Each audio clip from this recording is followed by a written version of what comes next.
बड़ा गहराई से मंथन हुआ और 2013 में ये बात आगे लागू हुई, बहुत अच्छी तरह मंथन होकर। लेकिन फिर कुछ कानूनी दाव पेच आ गए कि सरकार की नीयत में फर्क था। ऐसा लगता है उस समय की सरकार की नीयत में फर्क था, इसीलिए कानूनी दाव पेच आए। क्यों कह रहा हूं मैं कि सरकार ने उस समय ये जो डिप्राइव्ड शेड्यूल कास्ट डीएससी का जो नायब सैनी ने जो रोक काटा है, उस समय कांग्रेस ने भी इसका श्रेय लेने की चाहिए, लेकिन नीयत में फर्क था। नीयत में फर्क था तो बात बढ़ी नहीं,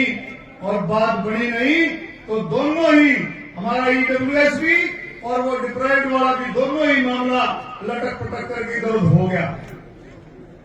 लेकिन आपके मुख्यमंत्री, आपके बेटे नायब सैनी की नीयत में कोई फर्क नहीं, इसमें कोई शक नहीं। आप देखो, बनते ही ये डीएससी वाला काम किया, और मुझे पूरी उम्मीद है भाई, कानूनी तौर पर, अब मेरी बात समझ रहे हो, कानूनी तौर का मतलब ये है जिसमें सुप्रीम कोर्ट का कोई ऑब्जेक्शन ना हो, जिसमें सुप्रीम कोर्ट की कोई गाइडलाइंस को ऑब्जेक्शन ना हो। सुप्रीम कोर्ट के गाइडलाइंस को भी सरकार अगर चाहे, मतलब सरकार को तरीका निकाले, सरकार को अगर तरीका निकाले तो तरीके निकलते, लेकिन कई गाइडलाइंस ऐसी होती हैं जहां तरीका नहीं निकलता,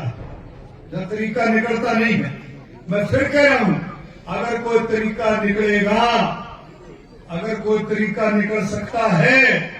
तो पूरा जोर लगाएंगे हम कि ये जो भाईराम दीक्षित जी ने जो मांग रखी है, इस बात को पूरा कराने की डब्ल्यूएस वाले पूरा जोर लगाएंगे, ईमानदारी से जोर लगाएंगे। और हमने तो एक मेरी बात सुनो, पीछे भी ये भाई मेरा कल उस मीटिंग में कार्तिकेय बैठा होगा, मुख्यमंत्री ने एमएलए एमपीओ की मीटिंग ली, बनते ही उस दिन भी मैंने बात रखी थी, मैंने मुख्यमंत्री जी कई रोग काट दिए, ये 2 रोग भी काट दो, इसको भी रोग काट दो, इसमें भी क्या दाव पेच फंस रहा है, इस बात को भी पूरा करो, करेंगे, चिंता ना करो। ये क्या कानूनी दाव पेच फंसा हुआ है, इस बात को भी पूरा करेंगे। और मेरे नौजवान साथियों, एक बात मैं कहूंगा, इस बात को गौर करके सुनना, ये जो ट्रांसपेरेंसी, ये जो पारदर्शिता का मामला जो चला है, मनोहर लाल खट्टर जी ने इसको शुरू किया, नायब सैनी जी भी इसी रास्ते पर हैं। ये इसका फायदा अगर उठा करके देखोगे, अगर नौकरियां उठा करके आप देखोगे,